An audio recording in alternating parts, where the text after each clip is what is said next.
कृष्णाय वयं नमः। Harisharanam. Today we will be discussing about the 10 subjects of Srimad Bhagavatam.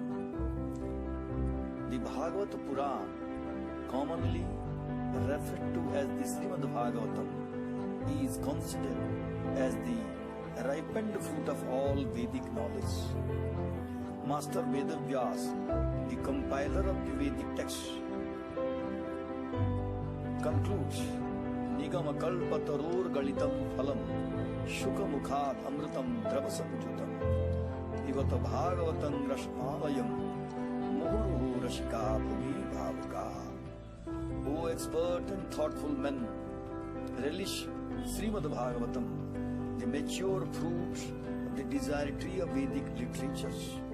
It emanated from the lips of Sri Shukadeva Goswami.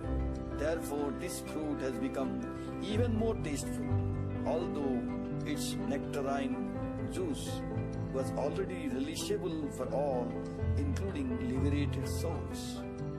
Srimad Bhagavatam is the Galitam Phalam, that is, ripened fruit of all Vedic knowledge. It is exactly like Amrita, the ambrosia, as because by hearing its recitation we can cross beyond birth and death. Srimad Bhagavatam describes the various incarnations of Lord Sri Hari, and in the process of these descriptions 10 important subject matters are explained.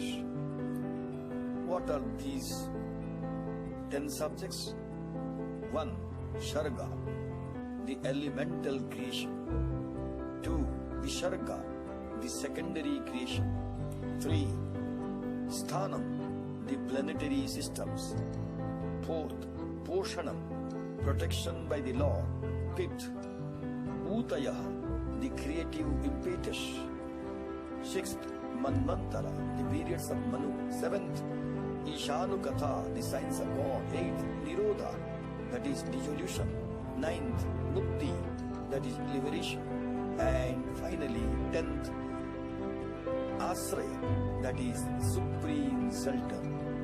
The reciters of Srimad Bhagavatam have utilized 3 methods to explain these 10 subjects, namely by Vedic reference, Srutena, by direct explanation, Arthena, and by summary explanations given by the great sages, Anjasa. Now we will be discussing about the 10 subjects one by one. First is Sarga, the elemental creation.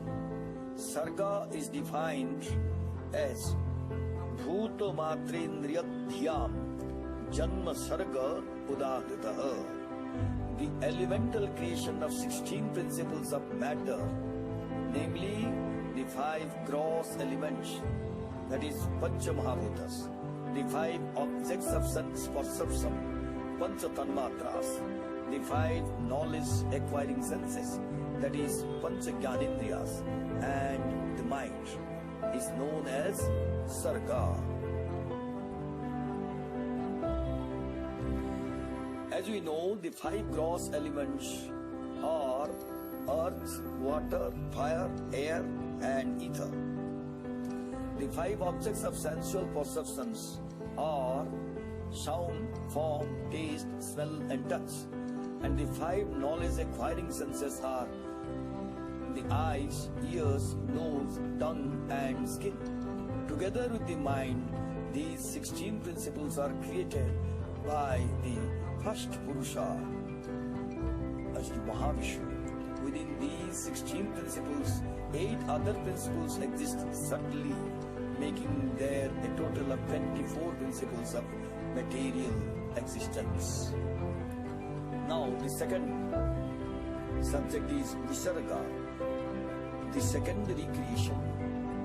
Visarga is defined as follows: Brahmano Guno Vaishamyat Visargah Pourushah Stritah. The secondary creation by Brahma, carried out through the interaction of the three modes of nature, is known as Visarga.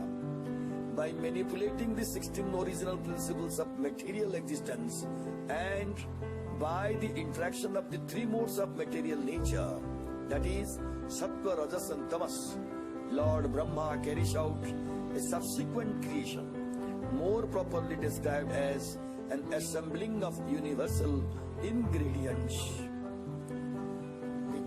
Then this third subject is Sthanam, the planetary systems.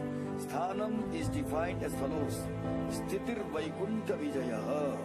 The true situation is the realm of Vaikuntha. The entire creation by the Lord is to enable the conditioned souls to satisfy their material desire, to lord over the material energy. As such, according to their desires, Lord creates a suitable situation for them to dwell in.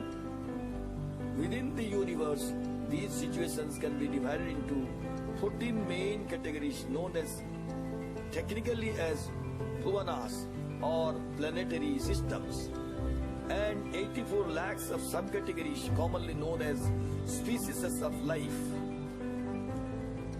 From the topmost sthanam of Brahmaloka, that is the abode of Lord Brahma, down to the lowest sthanam of Patalaloka, all situations are destructible.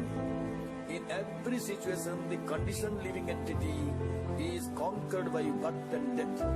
Only by attaining to our eternal constitutional situation in the spiritual realm of Vaikuntha can we conquer the birth and death of this material world. Thus, the true sthanam of the living entity is the realm of Vaikuntha. Then fourth subject is Poshanam, that is protection by the Lord. Poshanam is defined as such: Poshanam tad anugraha. Protection is the causeless mercy of the Lord. Poshanam can be defined in two ways according to the mentality of the living entity. For the conditioned souls, Poshanam refers to material maintenance. It is the Lord who fulfills the desires of all living entities. For the devotees of the Lord, Poshanam refers to the Lord's causeless mercy and protection. Protection from hunger is the lowest form of protection, which the Lord offers to the conditioned living entities. But the devotees, Lord's protection is protection from illusion of Maya. The Lord gives the devotee the strength to always remember Him and engage in His devotional service. Now, the fifth subject is Utayaha, the creative impetus. Uta is defined as Utayaha Karma Vasanaha. The impetus for activity is the desire for fruitive work. The conditioned soul forgets that the Lord is his eternal protector and maintainer, and thus an impetus for fruitive activity is manifested for one's own self-maintenance. This desire for fruitive activity is the driving force behind all work within its material world. The karma vasanas are the accumulated residue of one's previous activities. Every material activity we perform creates a residual impression within our consciousness, which is carried out with us life after life. The sum total of these impressions form our creative impetus to work. Now, Manvantara, the change of Manus. Manvantara is defined as follows: Manvantarani Sat Sadharmaha. Sadharmaha. The reign of the Manus are for establishing the eternal religious principles. Manu is the father of mankind, the progenitor empowered to guide the human race towards self-realization. Manu provides revealed scriptures to mankind which regulate their activities in a manner that will be for their eternal welfare. When the living entities accept such a regulated path, the Lord provides them with all the protection by which they may attain their position in Vaikuntha. Thus, the desire to go back to Godhead and regulated activities performed to achieve that goal form the proper path of action. Now the seventh subject is Isha Anukatha, the signs of God. Avataranucharitam Harehi Jasyanuvartinam Pumsan Isha Gatha Prokta Nanakshano Prabrinhita. The signs of God describes the incarnations of the personality of Godhead and his different activities together with the activities of his great devotees. The material creation is for the ultimate purpose of the living entity's salvation. When the conditioned living entities utilize the creation for secondary purposes, the Lord incarnates to reclaim these forgettable souls. The Supreme Lord is so potent that simply by hearing about his transcendental activities in his various incarnations, one becomes free from the material bondage. Thus, the narratives of the Lord and his devotees, which constitute the signs of God, should be given respectable oral reception. Now comes eighth subject as Nirodha, the dissolution. Nirodha Shanushsayanam Atmanaha Saha Shaktivihi. The merging of the living entity along with his conditioned living tendency with the mystic lying down of Mahavishnu is called the winding up of the cosmic manifestation or Nirodha. As we have briefly mentioned before, the entire material creation offers two facilities to the conditioned beings. The living entities may either utilize it to fulfill their desire to lord it over material nature, or they may utilize it to go back to Godhead, the spiritual abode of Vaikuntham. For the living entities who take advantage of the signs of God as propagated by the Manus and who develop a desire to act in such a regulated manner that Lord provides them full protection from the material energy and resituates them in their proper situation in Vaikuntham. For the other living entities who choose to disregard the signs of God, the Lord gives them an interim period of relief at the time of dissolution. This temporary period of relief is technically called as Nirodha, or the winding up of the cosmic manifestation. All the living entities along with their conditional tendencies, that is vasanas, merge into the body of Mahavishnu to await another creation and another opportunity to take up the signs of God. Though the physical bodies are given up at this time, the subtle bodies, that is Sukshma Sarira, remain with the living entities along with their latent desires. This is indicated by the words Atmanaha Saha Shaktivihi. Now comes the ninth subject, that is Mukti or liberation. Muktir Hitanyatha Rupam Swarupena Vyavasthitihi.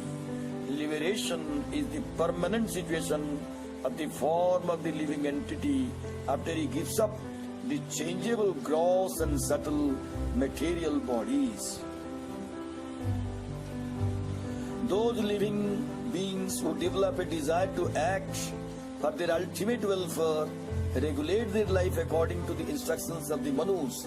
Such living entities receive the mercy and protection of the Lord in the form of His divine activities and incarnations, either personally or in His literary form as the signs of God. By hearing the narrations of the Lord's activities, these living entities are able to give up all external identification with the principles of material existence and its interaction. Such purified living entities develop their original spiritual bodies and are resituated in their constitutional position in Vaikuntham. This is technically known as Mukti or liberation. The words Hidvanyatha Rupam indicate that these living entities have become completely free from all material coverings, including the Sukshma Sarira and related vasanas. The word Vyavasthiti indicates the real and eternal sthanam of the living entity. Now comes to finally Asraya Tattva, the supreme shelter. Abhasascha nirodhascha yatosti adhyavasyite sa asraya param brahma paramatmeti sabhyate. The supreme one who is celebrated as the supreme being or the supreme soul is the supreme source of the cosmic manifestation as well as its reservoir and winding up. Thus he is the supreme shelter, the absolute truth. The individual person possessing different instruments of senses is called the Adhyatmic person, and the individual controlling deity of the senses is called Adhidaivik. The embodiment seen and the eyeballs is called the Adhibhautik person. All three of the above mentioned stages of different living entities are interdependent. In the absence of one, the other is not understood. But the Supreme Being, who sees every one of them as the shelter of the shelter, is independent of all, and therefore is the supreme shelter. Srimad Bhagavata Puran begins with the Vedanta statement Janmadyasya Yataha to bring to our attention the supreme source and shelter of all existence, the Asraya Tattva. In order to explain the transcendence of the Asraya, the other 9 subjects have been explained. In all of the existence, there are factually only 2 divisions, namely the dependent, that is Paratantra, and the independent, that is Swatantra. The independent refers only to that Supreme Lord invoked in the beginning of Srimad Bhagavatam by the words Om Namo Bhagavate Vasudevaya. Shri Vedavyas begins by offering his obeisances to Bhagavan Sri Krishna and then identifies him as the absolute and independent shelter of everything. The transcendental Sri Krishna is that 10th subject of Srimad Bhagavatam, and in order to properly describe him, Vyasadeva has explained the other 9 subject matters.